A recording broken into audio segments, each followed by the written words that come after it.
1월 달에 깜짝 고용 서프라이즈는 이거는 이제 조작이나 뭐 조작이라고 보기는 좀 그렇고 바이든이 그냥 1월 달에 나가기 전에 그 사인을 하면서 아마 대거 고용해주는 영향이 아니었을까. 근데 여러분들이 생각을 해보세요.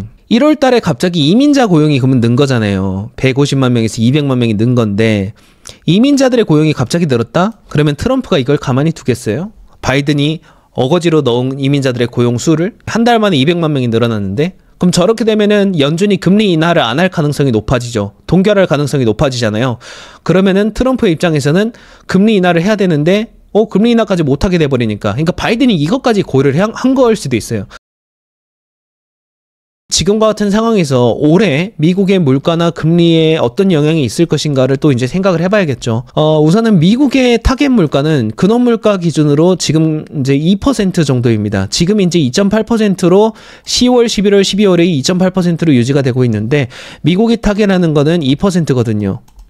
근데 연준이 타겟하는 물가 2%보다 여전히 높은 2.8%의 근원 물가를 보이고 있는데도 불구하고 계속 금리 인하를 해왔단 말이에요. 근데 그 이유가 뭐였을까라고 보면 딱 하나. 미국의 실업률이 그 당시에 이렇게 반등돼서 올라가고 있었기 때문이었습니다. 10월, 11월, 12월에. 이것 때문에 이제 금리 인하를 했었는데 갑자기 12월에 실업률이 다시 개선이 되고 연준이 다시 금리를 동결하기 시작을 했었죠. 그래서 저번에도 1월 달에도 동결을 했었고 그리고 2월 달에는 금리 결정이 없어요. 그래서 2월 달에 사실 금리 결정을 할 수 있었다면은 동결을 했었겠죠.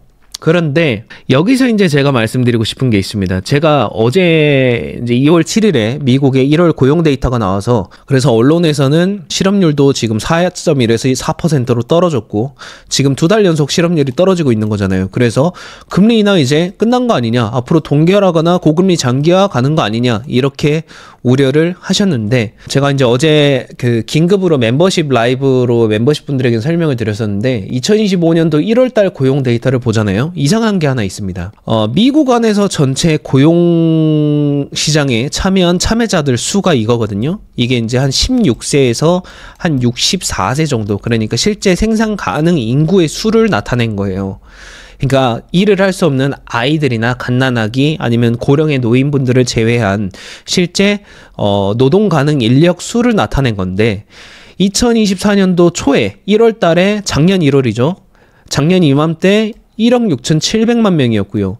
그리고 작년 말에 11월이나 12월을 보면은 1억 6,800만 명, 1억 6,800만 명이었어요. 그런데 이 참여자 수가 갑자기 올해 1월 달에 보니까 갑자기 150만 명이나 증가를 하면서 1억 7,100만 명까지 갑자기 확 증가를 하는 모습이 나타나는 거예요. 그래서 야, 갑자기 노동 참여 인구수가 갑자기 무슨 일이야? 갑자기 왜 이렇게 폭발적으로 늘어났지? 이렇게 보통 나올 수 있는 자료가 아니거든요. 이 노동 가능 인구 수 같은 경우에는. 근데 갑작스럽게 이게 늘어난 거예요. 한 달 만에. 그래서 이제 왜 이럴까라고 보니까 왜 이럴까 이제 살펴보기 전에 이제 또 그 다음에 이 전체 고용 가능한 인구도 지금 한 150만 명, 그러니까 160만 명 가까이, 150만 명 가까이 늘었고요. 150만 명이나 한 달 만에 는 거예요. 11월 대비 저번 달, 그러니까 2024년도 12월 대비 1월 달에 150만 명이나 고용 가능 인원이 늘어버렸고, 그리고 이 고용 가능한 인원에서 그 취업을 한 사람과 취업을 안 한 사람 해서 고용자 수, 실업자 수 해가지고 이 인원분의 요거가 고용률이라고 하고요. 고용률이라고 하고요.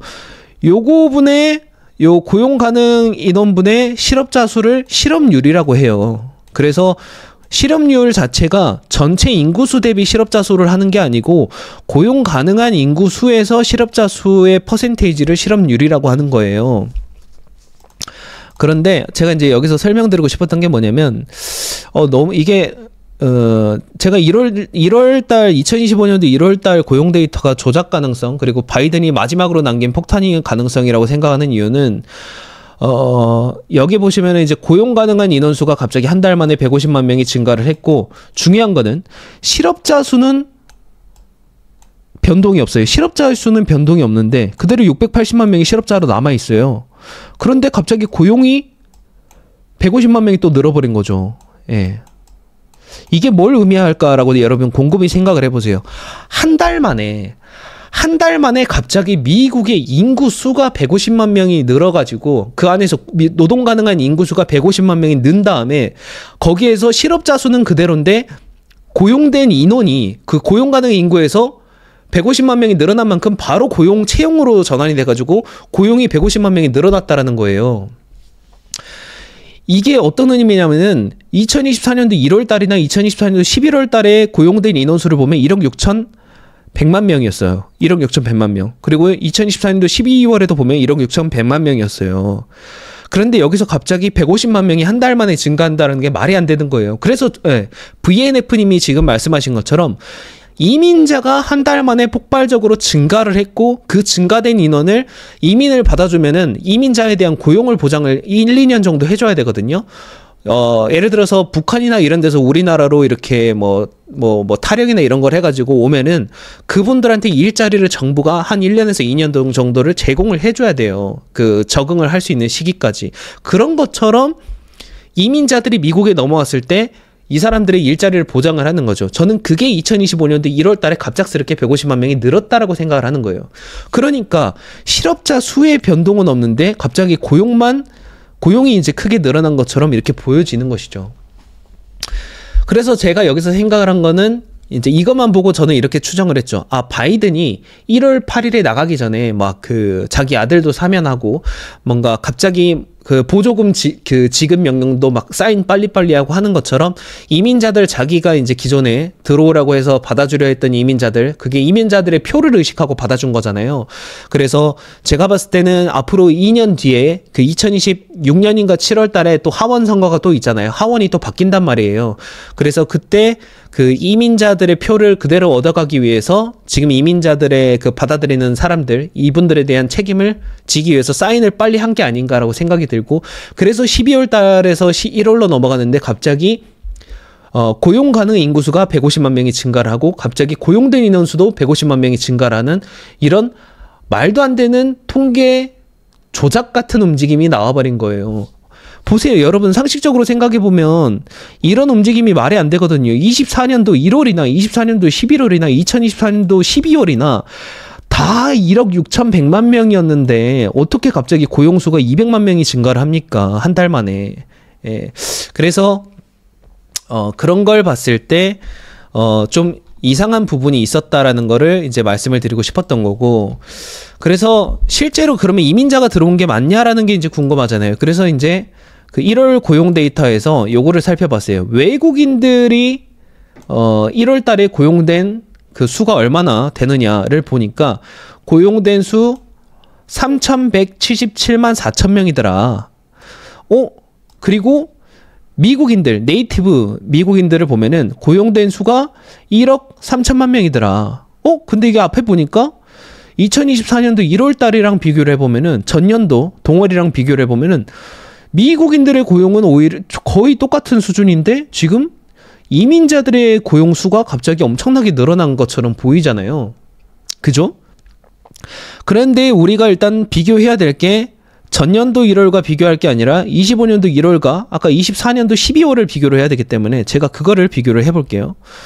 이게 이제 제가 계속 매월 정리하고 있는 자료인데 미국의 이민자 인구수, 미국의 이민자 취업자 수 이렇게 나오고요. 그리고 미국의 네이티브 미국인 인구수, 그리고 네이티브 미국인의 취업자 수 이렇게 나타낸 건데 2024년도 12월과 2024년도 1월 달을 비교를 해보면 이민자 인구수가 일단 160만 명이 늘었고요.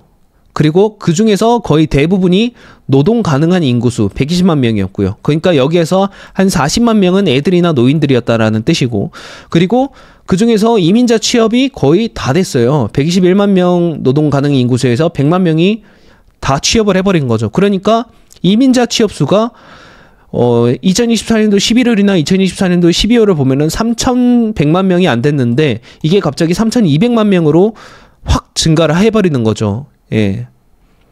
그래서 한 달 만에 갑자기 이민자 취업 수가 늘어난 게 맞구나. 예. 결국은 그리고 미국인 취업자 수를 보잖아요. 미국인 취업자 수는 오히려 8,000명밖에 안 늘어났어요. 그냥 안 늘어난 거죠, 이거는.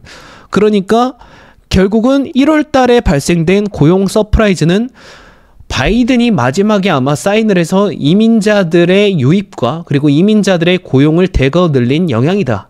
이렇게 볼 수가 있는 것이죠. 그러다 보니까 어떻게 보면은 이 절대적인 실업자 수는 똑같은데 680만 명으로 실업자 수는 고정이 되어 있잖아요. 분자는 고정이 되어 있는데 분모가 1억 6,160만 명에서 이게 갑자기 분모가 늘어나게 되는 거예요. 3895로 분모가 늘어나니까 실업자 수는 똑같은데 분모가 늘어나니까 어떻게 돼요? 아, 실업률이 떨어지는 것처럼 보이구나. 4.1%에서 4.0%로 실업률이 줄어든 것처럼 마치 고용시장이 개선이 돼가지고 뜨거워져가지고 개선이 되는 것처럼 보여지는 것이지 1월 달에 깜짝 고용 서프라이즈는 이거는 이제 조작이나 뭐 조작이라고 보기는 좀 그렇고 바이든이 그냥 1월 달에 나가기 전에 그 사인을 하면서 아마 대거 고용해주는 영향이 아니었을까. 그래서 근데 여러분들이 생각을 해보세요.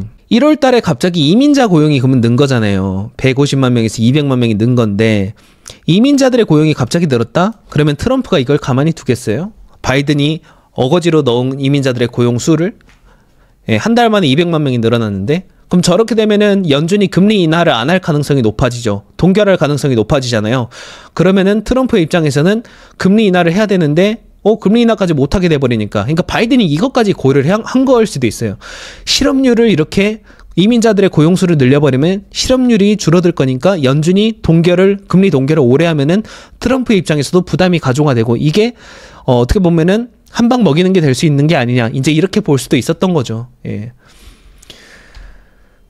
근데 그러고도 충분히 남을 것 같아요. 왜냐면 바이든이 지금 정부 예산도 완전 다 그냥 말아먹고 지금 부채 엄청 발행해놓고 지금 정부 예산 자체가 제대로 굴러가지도 못하게 만들어놓은 그런 상황이기 때문에 그 정도로 만들어놨다라는 거는 충분히 그러고도 남지 않을까라는 생각이 들고 예, 그리고 12월 달에 보면은 이제 또 하나 말씀을 드리고 싶었던 게 그래서 이제 제가 요거만 먼저 정리를 하자면 1월 달에 이렇게 급격하게 증가한 거는 이민자의 취업 수가 분모가 늘어난 거기 때문에 실업률이 줄어든 것처럼 보이는 거고 이거는 트럼프가 2월부터 다시 손을 보기 시작하면은 이쪽에서 대규모 실업이 나올 수 있는 가능성이 다시 높아진다. 그래서 실업률이 높아질 가능성이 있고 그리고 지금 앨런 머스크가 정부 관련된 그 공무원들을 대상으로도 실업률 대규모 해고를 하고 있잖아요. 그래서 그 사이드에서도 실업자가 늘어나면은 갑자기 그리고 이민자들도 불법 이민자들 추방도 하고 있잖아요. 그래서 그렇게 되면은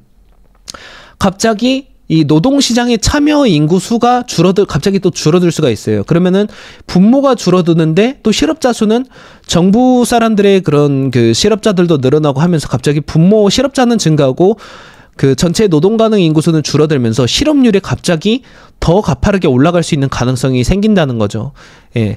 그렇게 되면은 갑자기 연준 입장에서도 부랴부랴 금리를 또 내려나갈 가능성이 있다라는 거죠. 현재의 2.8%의 근원 물가를 유지하고 있음에도 불구하고 여전히 이게 타겟 물가보다 높음에도 불구하고 금리 인하를 해나갈 수 있는 가능성이 있는 거죠. 그래서 제가 어제 멤버십 라이브 때도 설명드린 것처럼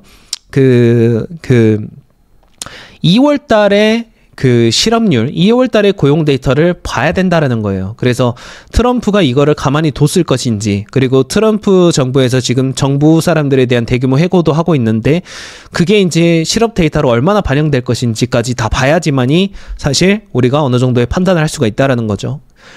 그리고 이제 참고로 말씀을 드리면 12월 달에는 사실 이민자가 들어온 게 아니라 실제로 고용이 그때 늘어났었는데 그때 고용은 어떤 데서 많이 늘어났냐면 리테일에서 많이 늘어났었어요.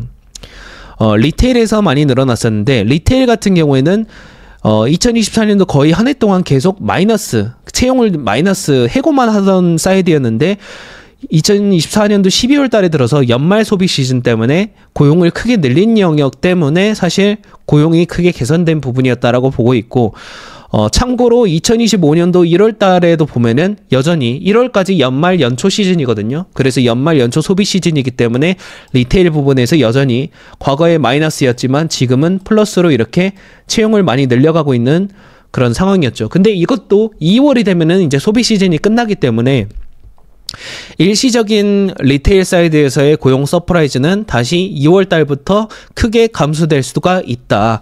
그게 과거에 마이너스만 하던 게 12월 달에 갑자기 늘렸던 것처럼 그런 것처럼 반대의 모습이 이제 나올 가능성이 있다라는 거죠. 그래서 이렇게 되면 또 실업률이 더 늘어날 수도 있고, 그리고 또 하나 조금 신기했다라기보다는 의외였던 거는 전문직이나 금융직이나 뭐 이런 데를 보면은 작년까지만 하더라도 이쪽에서 고용이 많이 나오는데 갑자기 1월 달부터 실업자가 많이 나오기 시작하더라고요. 여기에서 두 자릿대 실업자가 나오기 시작을 하고, 이게 단위가 1000명인데, 그래서 이제 갑자기 맨날 늘리던 애들이 갑자기 고용을 마이너스 시킨 거 보면은 조금 이상하다. 그래서 뭔가의 그런 변화가 조금 나오고 있는 것 같다. 그러니까 실적 서프라이즈를 기록했던 애들이 이제는 그 보복 소비도 끝났고 고금리도 이제 끝나가는 상황에서 더 이상 벌어들일 수 있는 수익보다는 앞으로 수익성이 악화될 수 있는 가능성이 더 크기 때문에 이제 사람들을 점점 조종을 하는 게 아니냐. 그래서 이러한 시기 때는 그 희망퇴직이라든지 그런 퇴직에 대한 공고사직이라든지 이런 것들도 많이 나올 수 있을 것 같아서 이런 거를 참조해 보시면 좋을 것 같습니다. 이게 이제 제가 말씀드린 것처럼 그 정부 사람들에 대한 대규모 이제 해고도 일어나고 있고, 그리고 미국 정부의 사실 지출에서 예산이 이제 영역별로 많이 있지만 그 중에서 사실 대부분의 예산들이 인건비로 많이 들어가거든요. 그래서 이제 불필요한 포지션이나 프로세스가 과거 전통 때부터 유지되던 프로세스가 있다 보니까 불필요하게 허가를 받거나 해야 되는 것들이 너무 많아지는 거죠. 시대가 변했는데 여전히 옛날 시스템을 쓰니까. 그래서 이런 것들의 이런 인력들에 대한 조정들도 많이 필요하고, 예, 그래서 아무튼 그런 부분에 대한 대규모 조정들이 있을 것 같고, 그리고 이민자들을 지금 추방하려고 하는 이유가 아까 이민자들이 유입되면서 고용 가능한 인구수가 늘어났잖아요. 고용 가능한 인구수, 분모가 늘어나면은 실업자 수가 여전히 똑같은 수여도 실업률이 줄어드는 것처럼 보이기 때문에, 그러면 연준의 입장에서는 이 데이터로만 판단하게 되면 금리 인하를 안 하고 동결을 해나갈 수 있는 가능성이 있다는 거죠. 그래서 이거는 트럼프가 원하는 것이 아니기 때문에 지금 빠르게 이민자들을 추방시키려는 게 아닐까라는 생각이 든다라는 것이죠, 저는. 그래서 제가 생각했을 때는 2월 달에는 트럼프가 지금 하는 액션들을 봤을 때 일단 금리 인하를 엄청나게 빨리 하고 싶은 것 같아요, 트럼프가. 그래서 그러려면은 그 연준이 원하는 데이터를 마련해줘야 되고, 연준이 원하는 데이터는 실업률이 감소하면은 금리를 동결해 나갈 가능성이 있죠. 왜냐하면 지금 인플레이션이 물가가 근원물가 2% 목표치보다 여전히 높은 2.8%를 유지하고 있기 때문에 이 상황에서는 금리를 내리지 않다. 근데 금리를 내릴 만한 유일한 그 포인트는 실업률이 올라가면은 금리를 내리더라고요. 10월, 11월, 12월 추이를 봤을 때. 그러면 실업률을 높이려면은 실업자 수는 그대로여도 고용 가능한 인구 수를 줄여버리면은 어떻게 보면은 그 실업률이 늘어난 것처럼 보여줄 수 있는 거죠. 그래서 지금 이민자들 추방을 이렇게 많이 해나가려는 게 아닌가, 이런 생각들이 든다라는 거죠. 이민자 추방을 갑자기 하려는 이유가 아까 말씀드린 것처럼 1월 달에 이민자들의 수가 늘어나면서 고용 가능한 인구수, 분모가 커지면서 실업률이 줄어들었으니까 트럼프는 이제 반대로 이런 이민자들을 다시 내보내서 실업률을 높여나가려는 목표가 있는 것이죠. 그래서 저는 2월 달에 실업률은 이제 다시 치솟을 수 있다라고, 이제 가능성이 있다라고 이제 보는 것이고, 그렇게 되면은 이제 연준 입장에서는 이제 금리를 다시 인하 트렌드를 유지해 나갈 가능성이 있게 되는 것이죠. 그 지표가 나왔을 때 미리 제 의견을 받아보고 싶다라고 하시는 분들은 아세안 패스의 멤버십에도 관심을 가져보시면 좋을 것 같고요. 그리고 이제 제가 전자책을 출판하고 있는데 아까 말씀드린 것처럼 국방비 안에 저 세부적인 예산은 어떻게 되고 F-35는 얼마나 쓰고 있으면 이런 것들이 다 나오기 때문에, 그런 세분화된 그 미국에 대한 모든 것이라는 책을 보고 싶다면 아세안 패스 그 전자책에도 관심을 가져보시면 좋을 것 같습니다. 그리고 이제 아까 제가 보여드린 것처럼 여러분들이 어떤 기업을 투자할 때 뭐 팔란티아가 좋다더라, 아니면 어떤 기업이 요즘 뜬다더라, 엔비디아가 뜬다더라 할 때 여러분들이 뜬다는 건 알겠는데 얘네가 진짜 돈 잘 벌고 있는 거 맞아? 아니면 이것도 그냥 버블론으로 끝나는 건가? 궁금하잖아요. 그때 기업들의 매출이나 기업들이 남기는 이익이 얼마고, 그리고 이익 대비 기업이 지금 투자하는 금액이 얼마고, 그래서 이 투자하는 금액이 많냐 이익이 더 많냐, 이거에 따라서 이익이 훨씬 많으면 회사가 현금을 많이 남기면서 투자도 하고 성장을 하고 있다라는 뜻이고, 이런 거를 바로바로 한 10년치 데이터를 빠르게 보고 싶다라고 하시는 분들은 제가 investing.com 프로와 또 제휴를 해가지고 파트너십을 하고 있고 제가 이제 커뮤니티에 링크를 남겨드릴 건데 관심 있으신 분들은 그 링크를 타고 가시면은 연간 157불 정도의 할인을 추가로 받으실 수 있습니다. 그래서 한 달에 한 20불 정도로 사용할 수가 있으니까요. 관심 있으신 분들은 이따가 라이브 끝나고 나서 커뮤니티 글에 있는 링크를 확인해 주시면 될 것 같습니다.